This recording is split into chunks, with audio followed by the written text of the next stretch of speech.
90च्या दशकात अनेक चित्रपट प्रदर्शित झाले, मात्र या चित्रपटांचा रेकॉर्ड मोडणारा एकच चित्रपट तेव्हा प्रदर्शित झाला, तो होता माहेरची साडी। या चित्रपटाने बॉक्स ऑफिसवर नवा रेकॉर्ड कायम केला। हा चित्रपट 1991 साली प्रदर्शित झाला आणि त्याने प्रेक्षकांना अक्षरशः वेड लावलं। तब्बल 30 वर्षापूर्वी प्रदर्शित झालेल्या या चित्रपटाने प्रेक्षकांना चित्रपटगृहापर्यंत येण्यास भाग पाडलं। या चित्रपटाची कीर्ती महाराष्ट्राच्या कानाकोपऱ्यात पसरली होती। लग्नाचं वऱ्हाड निघावं तसं ट्रक भरून लोक चित्रपट पाहण्यासाठी थिएटरमध्ये येऊ लागले। सिनेमांच्या थिएटरमध्ये जेव्हा कोणी मागे वळून पाहिले तर अक्षरशः अख्खा थिएटर रडताना दिसायचं।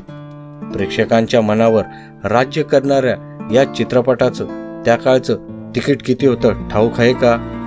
माहेरची साडी प्रदर्शित झाला आणि ब्लॉकबस्टर ठरला।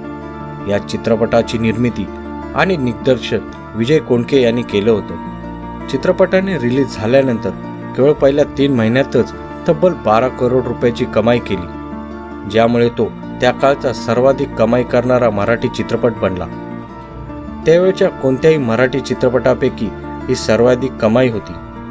माहेरची साडी चित्रपट 2 वर्षाहून अधिक काळ प्रभास टॉकीजवर चालला।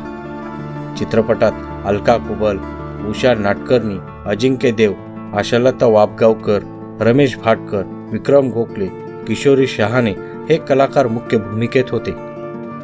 या ब्लॉकबस्टर चित्रपटाच्या तिकिटाची 1991 सालची किंमत होती प्रत्येकी 4 रुपये। 4 रुपये तिकिटावर या चित्रपटाने 12 कोटीची कमाई केली होती। त्यानंतर आलेल्या माहेरची साडीचा राजधानी रिमेक बाई चली ससरिया देखील यशस्वी ठरला। याच्यानंतर 1994 मध्ये साजन का घर म्हणून हिंदीमध्ये रिमेक करण्यात आला। त्यात जुही चावला आणि ऋषी कपूर मुख्य भूमिकेत होते। मात्र हे चित्रपट मराठीतील माहेरची साडीला टक्कर देऊ शकले नाही।